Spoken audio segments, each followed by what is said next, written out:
This is your concept of. Sir हाँ जी बोलो। Sir ये चैप्टर कितने टाइम में खत्म हो जाएगा? मेरे यूट्यूब में आ रहा है ये। हाँ सर ये चैप्टर कितने टाइम में खत्म हो जाएगा? मेरे यूट्यूब में आ रहा है ये चैप्टर। बेटा, आपके यूटी में जितना आ रहा है उतना तो शायद आज ही खत्म हो जाएगा। सर पूरा चैप्टर हो जाएगा ये? मैंने क्या बोला, यूटी में आपके जितना आ रहा है उतना आज खत्म हो जाएगा, क्योंकि वो मुझे पता है कितना आ रहा है। Okay sir. समझे? कब है? Okay sir. सर 20th को है। 20th को? Yes sir. हाँ ठीक है, हो जाएगा आराम से, don't worry.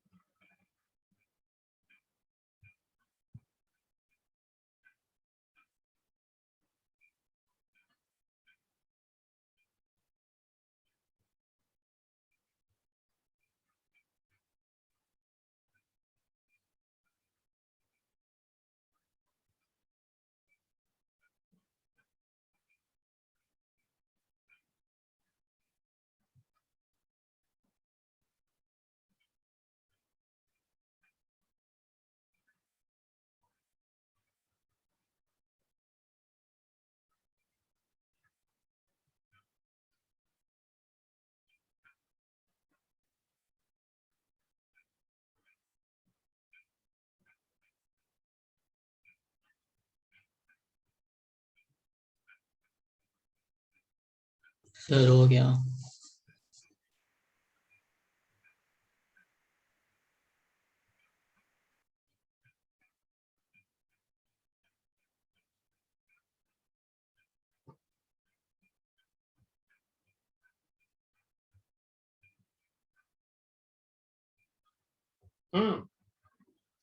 Done. Okay, now let us first understand the properties of iota. That is where it all starts from. So let's first understand that and फिर उसके बाद आगे की बात करेंगे।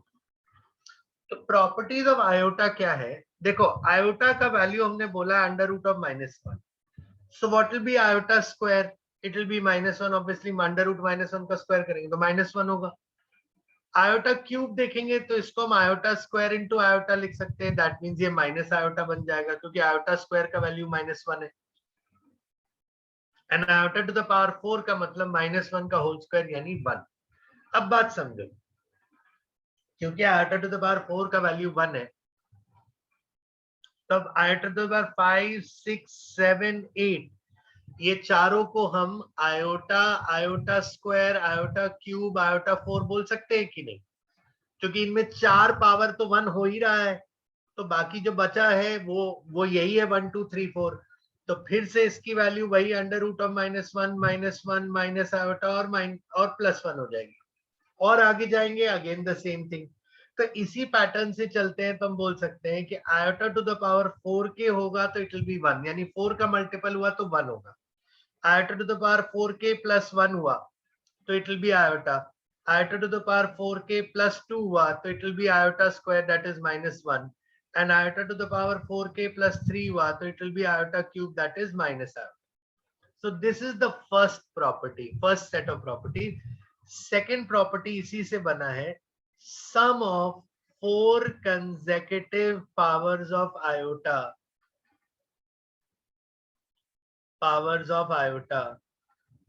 is equal to 0। देखो, iota plus iota square plus iota cube plus iota power 4 करेंगे तो it will be iota -1 minus iota +1। तो 1 and -1, iota and minus iota get cancelled, it is equal to 0। And since 4 consecutive powers, चाहे आप 1, 2, 3, 4 ले लो, चाहे कोई भी 4 powers ले लो, it doesn't matter, it is going to come equal to 0।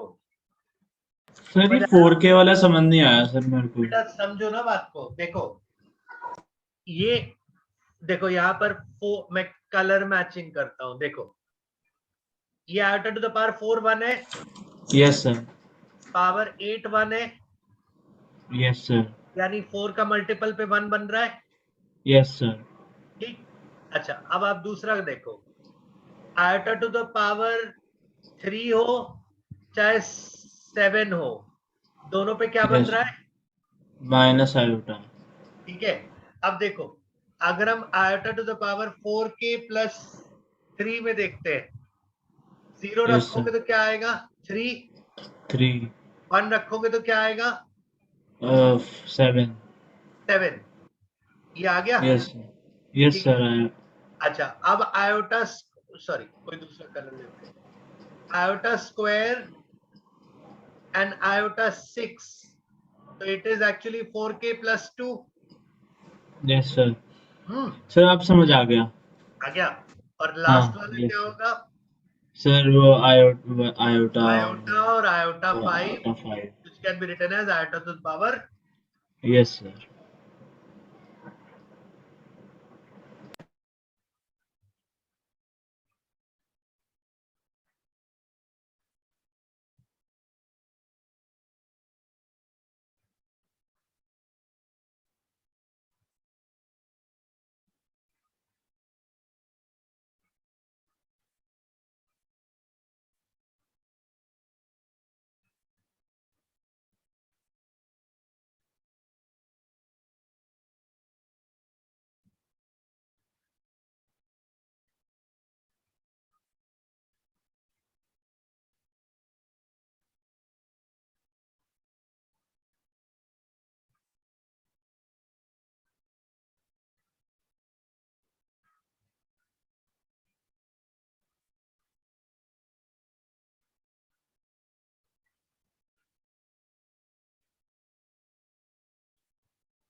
Done, yes sir. Yes sir. Okay. अब इस पे ना दो क्वेश्चन दे रहा हूं आप लोगों को, एक find summation r equal 1 to 13 iota to the power r, this is one question. Second question is r equal 1 to 13 iota to the power r continued product, product जैसे यहाँ पर सम का मतलब क्या होता है, जो टर्म्स आएंगे उनको ऐड करना है, इसका मतलब होता है कि जो टर्म्स आएंगे उन्हें मल्टीप्लाई करना है। अब दोनों सीरीज का आप सम निकालिए। सर फर्स्ट वाले में जेड है ये। जेड बेटा वो सवेशत का सिंबल है। Okay sir. सर क्या करना है हम लोग को? देखो जैसे आपके सामने लिखा है ना summation iota to the power R, इसका मतलब क्या है कि आर की वैल्यू आपको 1 से 13 लेनी है और इनका सम करना है।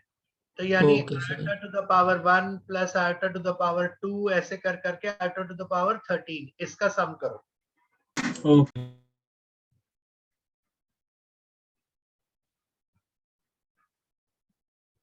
सर सेकंड वाले में क्या करना है? हाँ, सर सेकंड वाले में क्या करना है? सेकंड वाले में इन्हीं ऐसे ही नंबर्स का प्रोडक्ट करना है आपको। अच्छा मतलब है, ओके।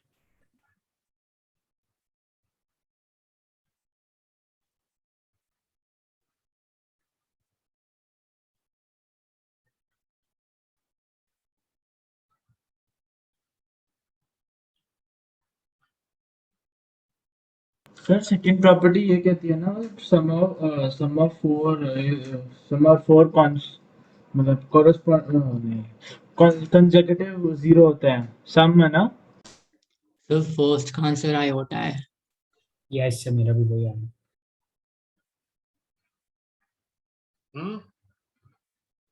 फर्स्ट का आंसर आयोटा है। आप कैलकुलेट कर लो पहले दोनों का, फिर बताता हूँ। सर सर दूसरे वाले में क्या करना है? दूसरे वाले बेटा इन्हीं इन्हीं टर्म्स को मल्टीप्लाई करना है। Okay sir.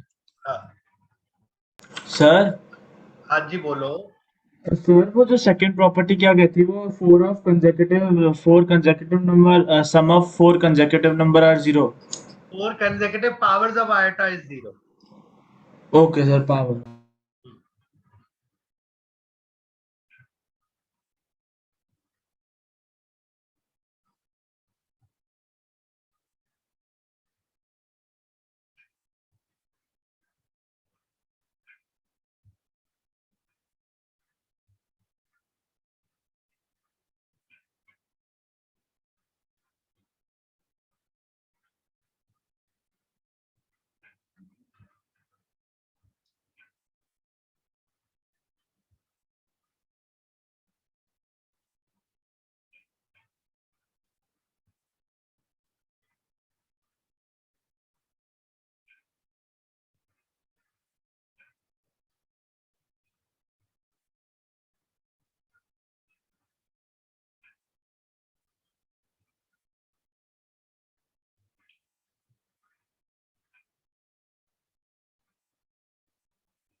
सर सेकंड वाले का भी आयोटा है।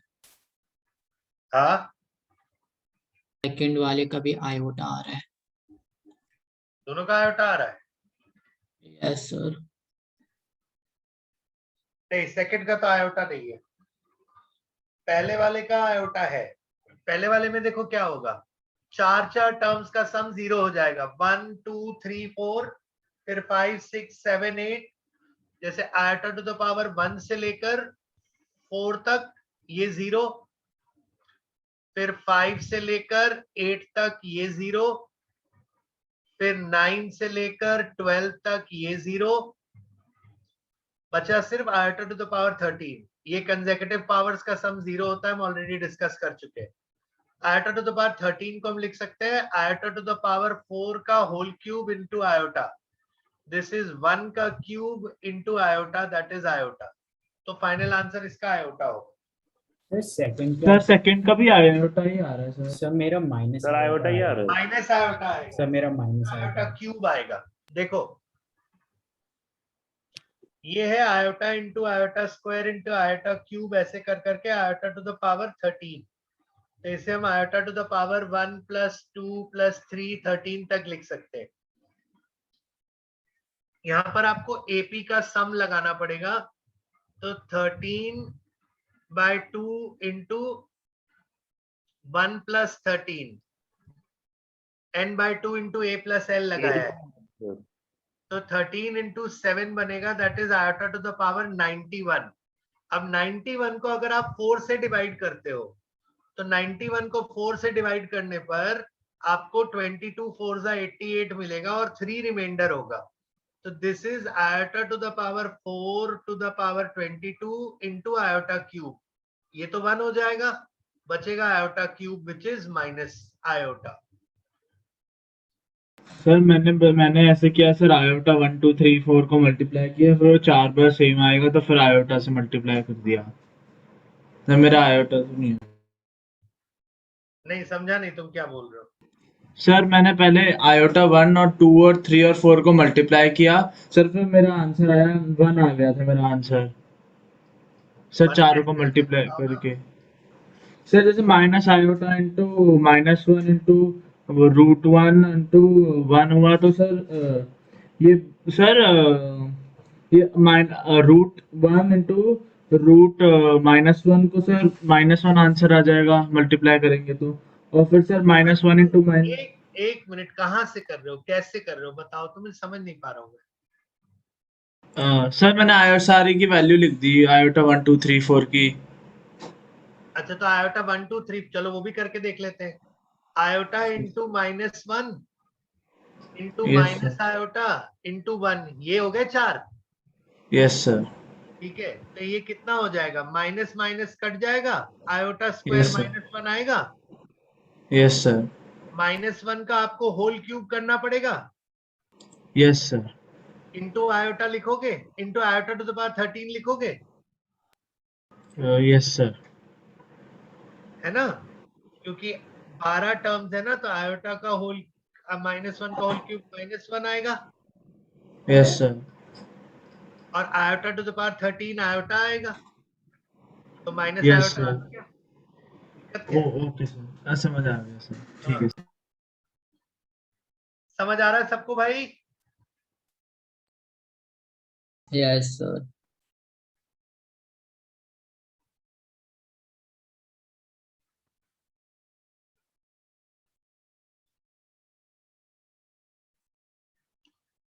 Okay,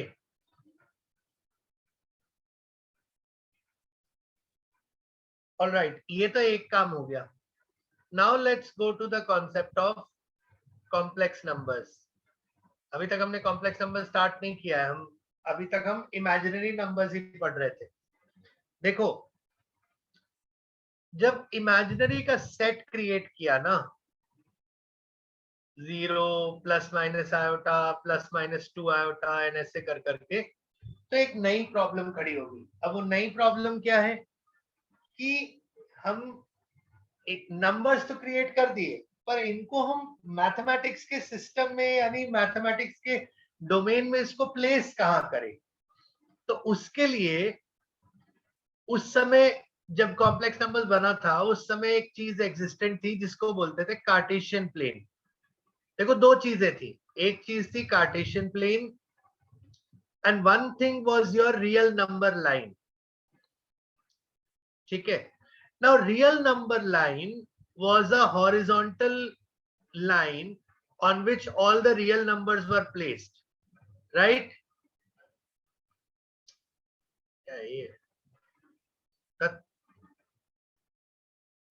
real number line was a horizontal line on which the real numbers were placed, ठीक है। But the problem was कि ये तो जो हमने बनाया ये तो रियल नंबर के सिस्टम में बिल्कुल फिट नहीं हो रहा था। बट एक एडवांटेज ये था कि इसमें भी जीरो है और रियल नंबर में भी जीरो है। तो इन्होंने दूसरा कॉन्सेप्ट एक मिलाया इसके साथ, that is the concept of Cartesian plane. और कार्टेशियन प्लेन में एज इन आपने क्लास 10th में पढ़ा था, कोऑर्डिनेट प्लेन जो होता है उसमें एक्स और वाई एक्सिस होता है। इन्होंने इस एक्स और वाई को रियल और इमेजिनरी बोल दिया। मतलब अब यहाँ पर जो नंबर्स हैं वो तो रियल नंबर्स हैं, पॉजिटिव और नेगेटिव, ठीक है। और यहाँ पर जो नंबर्स है ना वर्टिकल में, वो आपके इमेजिनरी नंबर्स हैं। और इसको एक नया नाम दे दिया। तो what is the new name of this? The new name of this is Argand plane, Argand और कॉम्प्लेक्स प्लेन, ठीक है। It is the same as your Cartesian plane, बस द ओनली थिंग इज कि यहाँ पर these numbers on the vertical line are the imaginary numbers which are represented by y and the real numbers are being represented by the x। और origin यहाँ पर as it is जैसे पहले बैठता था वैसे ही बैठा हुआ है, ठीक है। नाउ ट्राई एंड अंडरस्टैंड, एक प्रॉब्लम सॉल्व करने में एक नई प्रॉब्लम क्रिएट होगी, क्योंकि अभी तक तो बात इमेजिनरी की ही चल रही थी। But as we know in the Cartesian plane you have such kind of points which are called the coordinates, जिसमें x और y दोनों आता है। अब यहां पर ये जो x और y से ये पॉइंट बन रहा है, इसको इन्होंने नाम दिया complex number. And complex number represented in algebraic form is x plus iota y, which is just a point on argand or complex plane। समझ में आया? So this, and it is represented like this on the argand plane. So this is what is actually called the complex number. Now the complex number is actually made up of two parts. One part is the real,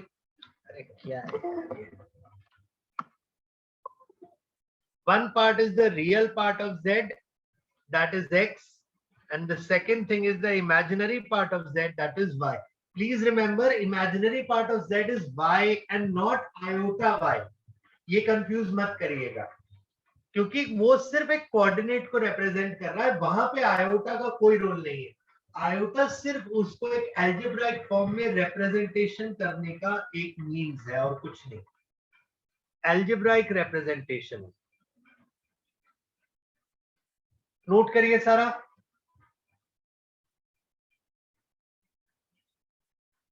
sir मतलब complex number real भी होते हैं, imaginary भी होते complex number real भी, देखो आप समझो उल्टा हो गया।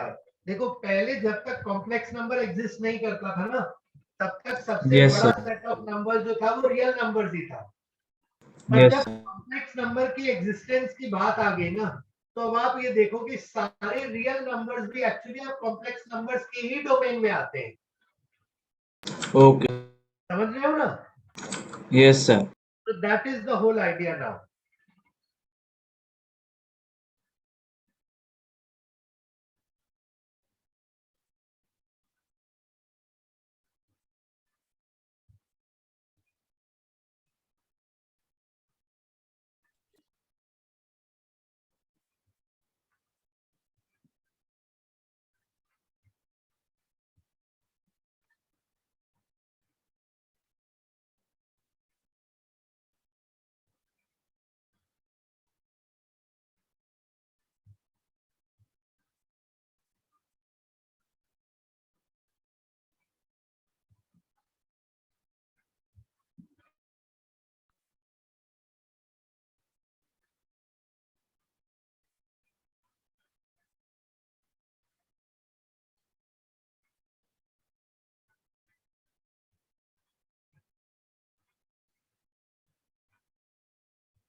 Done? Yes, Yes, sir. sir. Yes सबको समझ में आ रहा है बेटा?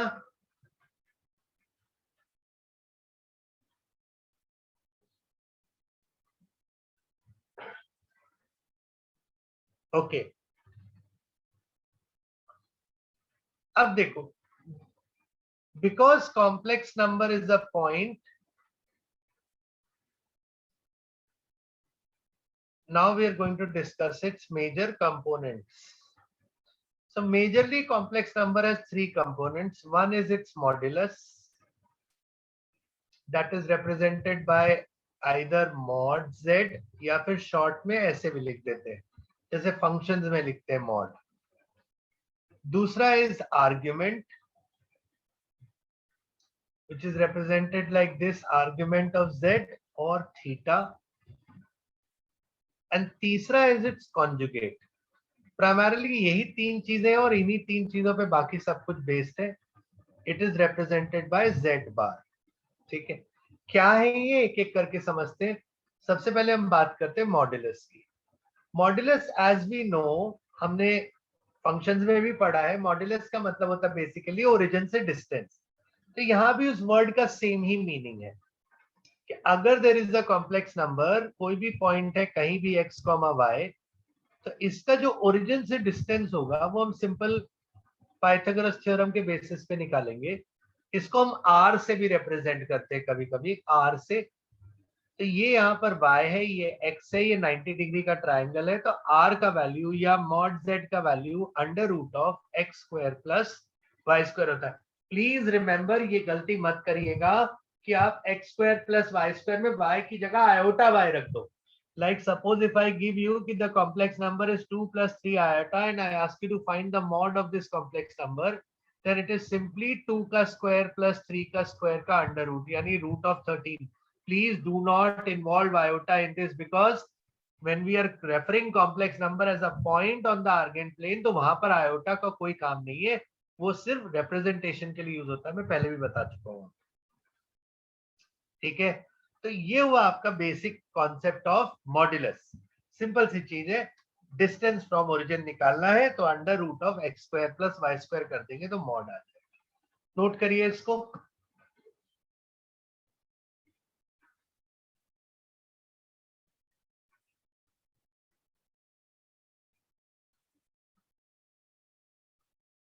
सर वो r is equal to mod z लिखा है 2 लिखा है. मॉड जेड लिखा है बेटा. ठीक है सर अगर हम लोग को पता नहीं क्या आयोटा, हम लोग आयोटा की वैल्यू नहीं पता, तो उसका मॉड कैसे निकाल ले रहे हैं? आयोटा का मॉड कहाँ निकाल रहे हो तुम? तो पॉइंट की पोजीशन का मॉड निकाल रहे हो. आयोटा को कहाँ लिया तुमने मॉड में? Okay sir.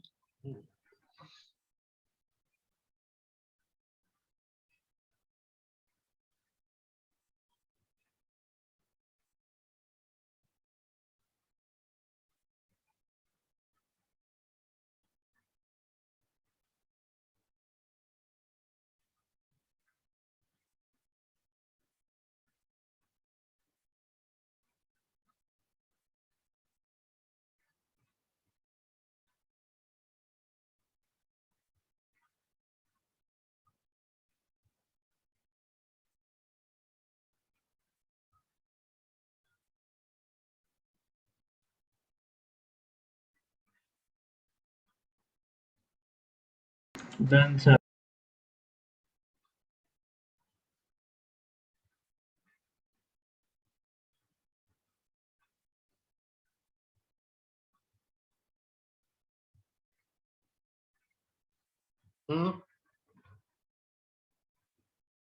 ओके, नेक्स्ट हम डिस्कस करते हैं यहाँ पर मॉड्यूलस के बाद. सर 2 मिनट रुक जाओ, ओहो, उतना लिख लिया था मैंने. हाँ.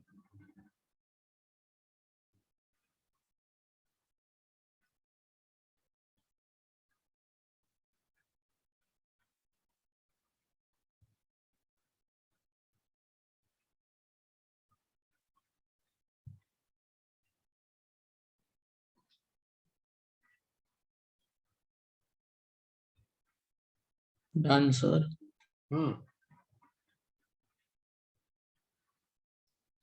ओके, मॉड्यूलस के बाद नेक्स्ट हम डिस्कस करते हैं द कॉन्सेप्ट ऑफ आर्ग्यूमेंट. अब यहाँ पर आपका जो नॉलेज ऑफ ट्रिग्नोमेट्री है वो आपको काम आएगा. देखो, आर्ग्यूमेंट का कॉन्सेप्ट क्या है वो समझिए. थोड़ा हटा देते, सभी कुछ हटा देते.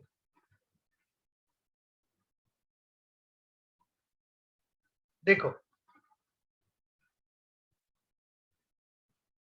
अगर एक कॉम्प्लेक्स नंबर है, एक पॉइंट है, तो हमने पॉइंट के लिए एक एस्पेक्ट तो कवर कर लिया कि एक पॉइंट की पोजीशन रिलेटेड एक एस्पेक्ट कवर हो गया, that is distance from origin. Now the second thing is, if we join this OP and this is a right angle triangle, this is y, this is x, तो अगर इसकी direction की बात करते हैं कि पॉइंट का व्हाट इज द लोकेशन, उसके लिए डायरेक्शन की बात करते हैं, तो डायरेक्शन के लिए हम कॉन्सेप्ट यूज करते हैं वही tan थीटा का, कि tan theta is equal to y by x. तो we can also represent theta is equal to tan inverse of y by x, which is called the argument of the complex number. Now try and understand, this is measured according to quadrant convention. Now what is quadrant convention, वो अभी आपको याद दिलाता हूँ. We have already discussed this in trigonometry. What is the quadrant convention? If this angle, principal angle is alpha, अगर the number is in the second quadrant, तो theta is equal to pi minus alpha. If it's in the third quadrant, तो principal value के हिसाब से it is equal to alpha minus pi, and fourth quadrant में होगा तो theta is equal to minus alpha. That means if I give you 4 complex numbers, z is equal to √3 plus iota, z2 is equal to minus √3 plus iota, Z3 is equal to minus root 3 minus iota and Z4 is equal to root 3 minus iota. तो सबसे पहली बात Z1 का mod, Z2 का mod, Z3 का mod, Z4 का mod, ये सब क्या होगा बताओ, कितना होगा? 3 प्लस 1 का अंडर रूट दैट इज 2, क्योंकि सब में रूट 3 और 1 है x और y का वैल्यू, प्लस और माइनस से मॉड में क्या फर्क पड़ता है? अब जब आर्ग्यूमेंट निकालेंगे सबके लिए तो आप सबसे पहले निकालोगे alpha. Alpha will be tan inverse y by x यानी 1 बाय रूट 3. प्लीज रिमेंबर अल्फा निकालते समय whenever we are finding alpha, this is an acute angle. So because it's an acute angle, so please remember you are not going to consider the sine of x and y. You will just find alpha, that is pi by 6 या फिर हम इसे कह सकते हैं 30 degree. Now when you have alpha, तो आप Z1 को लोकेट करो. Z1 फर्स्ट क्वाड्रेंट में है तो इसका प्रिंसिपल आर्ग्यूमेंट ही रहेगा pi by 6. Z2 since it is in the second quadrant, so Z2 का argument will be 5 pi by 6, pi minus pi by 6. Z3 is in the third quadrant, so its argument will be minus 5 pi by 6, as mentioned as alpha minus pi. And Z4 is in the fourth quadrant, so its argument will be minus pi by 6. This is for Z4. So this is how you find the argument of complex numbers in various quadrants. Just have to remember alpha, pi minus alpha, alpha minus pi and minus alpha. And also you have to remember that when you're finding alpha, alpha will be the same for all. Alpha is same. Why? Because x and y का the magnitude is same. ठीक है, mod of x सबके लिए √3 है और mod of y सबके लिए 1 है. तो अल्फा आपका सबके लिए सेम होगा, सिर्फ जो चेंज होगा वो थीटा होगा डिपेंडिंग ऑन द क्वाड्रेंट. समझ आया?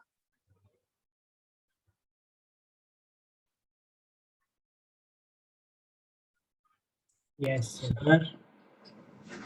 सर सर ये जो आपने 2 के बाद किया है सर वो वाला समझ नहीं आया थोड़ा सा. सर ये mod Z1 Z2 Z3 Z4 का किया उसके बाद सर थोड़ा सा समझ नहीं आया, वो वापस एक्सप्लेन.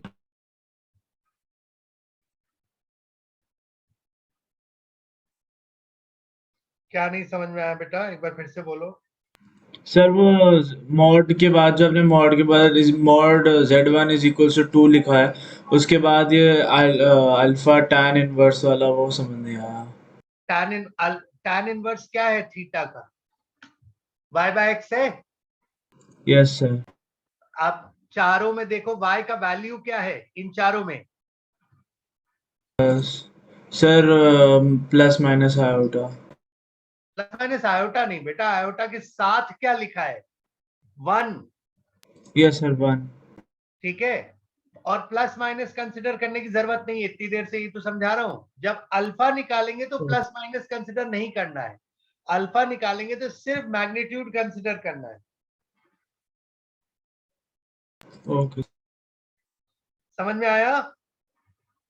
Yes sir. सर फिर ये tan inverse 1 into 1 upon 1 by √3 ये पाई 6 कैसे हो गए, ये समझ नहीं आया. क्या चीज? Pi divided by 6. 1 बाय सर जो यस सर वो वाला 1 बाय √3 tan थीटा में 1 बाय √3 वैल्यू कब होती है? सर 1 बाय √3 वो सर 30 डिग्री भाई. उसी को तो पाई बाय 6 बोलते हैं, ओके सर गॉट इट. है ना? यस सर समझ आ गया.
नोट करिए सब।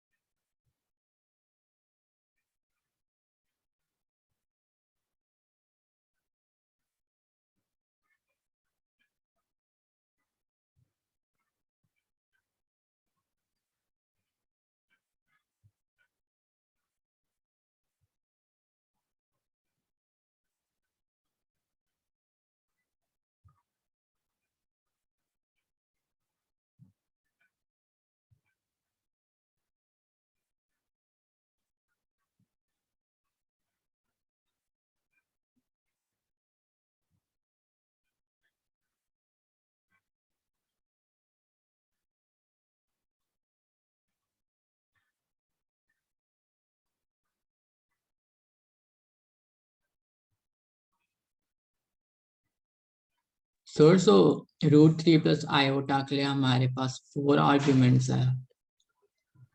क्या? √3 प्लस आयोटा के लिए हमारे पास 4 आर्ग्यूमेंट्स है। √3 प्लस आयोटा के 4 आर्ग्यूमेंट्स थोड़ी ना बेटा, चार अलग अलग कॉम्प्लेक्स नंबर्स लिखे हैं, उनके 4 आर्ग्यूमेंट्स है ना। देख नहीं रहे हो, Z1 Z2 Z3 Z4 4 complex number लिखे। Okay sir.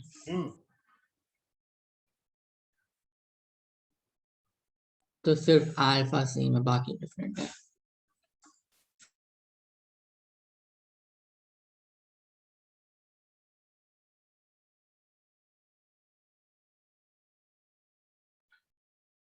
हाँ जी बोलो।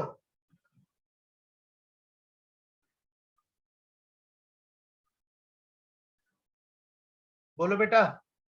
सर हो गया, वो क्लियर हो गया। हो गया। सर 1 मिनट रुक जाओ। हाँ हाँ नोट कर लो।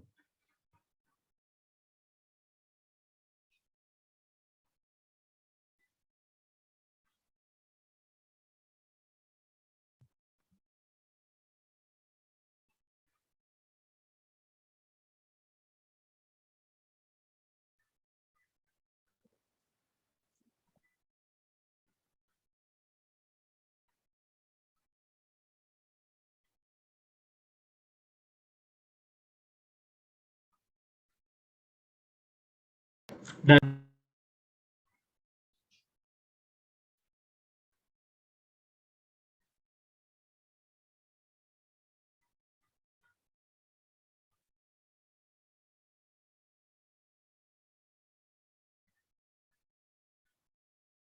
नोट कर लिया सबने? Yes sir.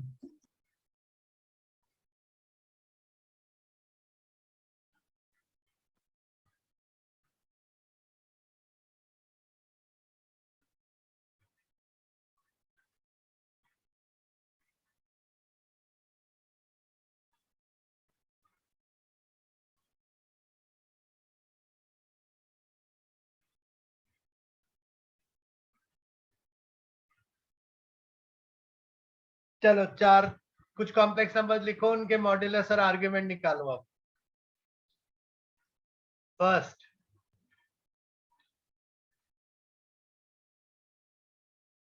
1 plus √3 iota -2 plus 2 iota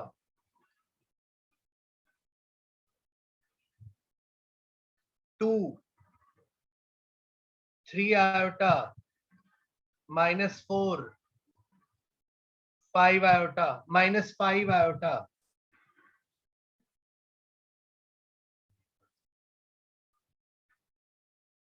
2 -2 iota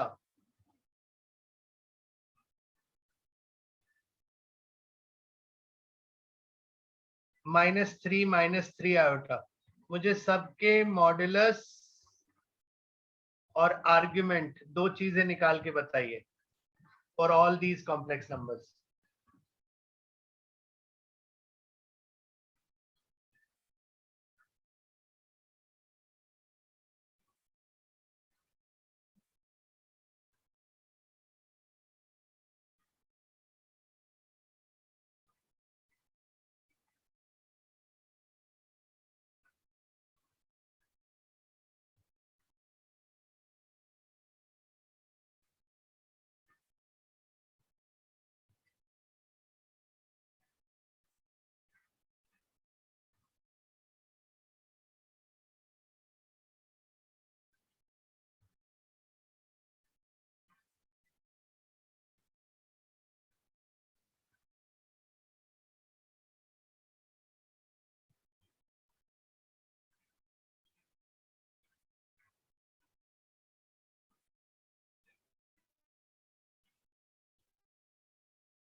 sir हो गया।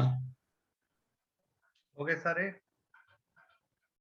सर 4th और 6th नहीं हुए। ले लो 2 मिनट और सोच लो।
हाँ जी,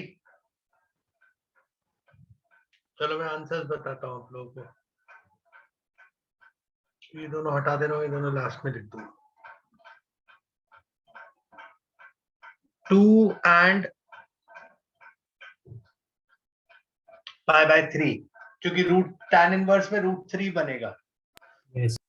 इसका बनेगा 2√2 स्क्वायर प्लस 2 स्क्वायर 4 का अंडर रूट, मतलब 8 का अंडर रूट 2√2, और argument will be pi by 4 but in second quadrant, so it will be pi minus pi by 4, that is 3 pi by 4।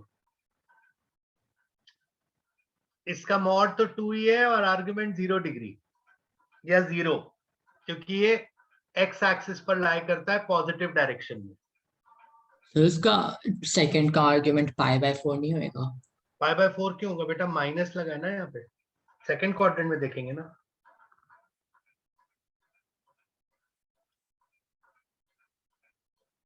Three iota का argument will be, modulus will be 3, argument will be π/2, because 3 iota यहाँ पर होगा।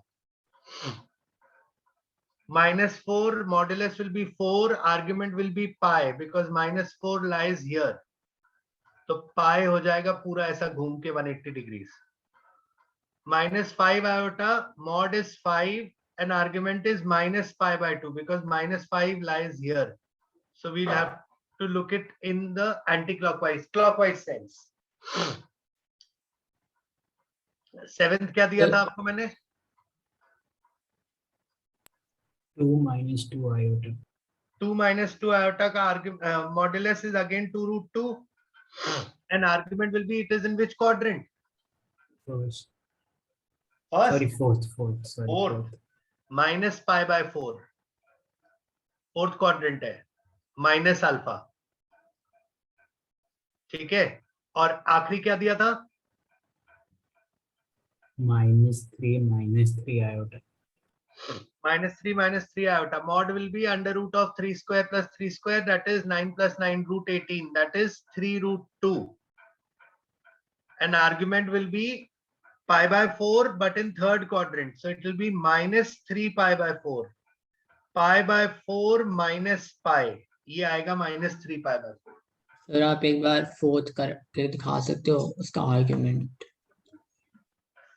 Fourth का argument ये बन जाएगा ना tan inverse 3/0 that is pi by 2, क्योंकि बाय 0 है तो नॉट डिफाइंड और tan inverse of not defined is 90 degree. Answer second का भी कर दो एक बार। किसका? सेकंड सेकंड का tan इनवर्स 2/2 लिखोगे? सिर्फ 2/-2 नहीं लिखेंगे? नहीं, अरे जब समझा रहा हूं इतनी देर से कि पहले अल्फा निकालना है। यस सर, सो अल्फा जो है उसका tan इनवर्स ऑफ y/x होगा ना? बाय बाय एक्स क्यों होगा? आपको बताया ना, अल्फा के लिए आपको साइन कंसिडर नहीं करना है। ओ ओके ओके हाँ, तो ये ओके तो पाई बाय 4 ही आएगा, इसमें कुछ नहीं है। अब ये देखो कि क्वाड्रेंट कौन सा है, यस सर, सेकंड क्वाड्रेंट है। वो मेरा आ गया, वो मेरा 3π/4 आ जा रहा था अल्फा। हाँ, तो इसीलिए तो तरीका सिखाया ना आपको। Okay sir. समझ आया? Yes sir. सर हम tan इनवर्स क्यूब कैसे करते हैं? बेटा देखो, सिंपल सी बात है। अगर हम कहते हैं, ऐसे देखो आप, अगर हम कहते हैं कि tan of 60 degree is equal to √3, agreed? Yes sir. तो इसको उल्टा लिखने का तरीका होता है कि tan inverse of √3 is equal to 60 degree. It is just a way of representing in the reverse order.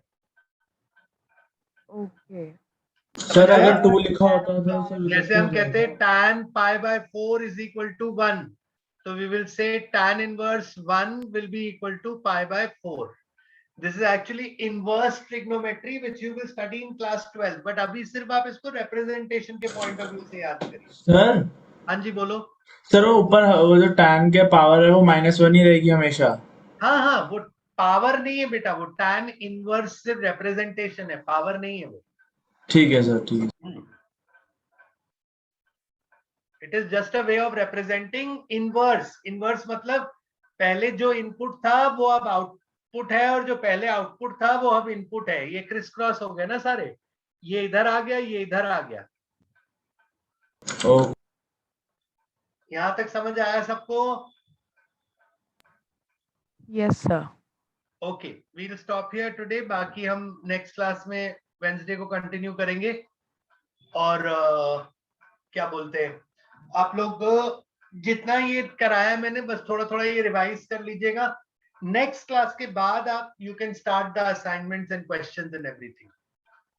Okay, Yes, sir. Thank you, bye. Thank you sir. Sir bye. Thank you, sir.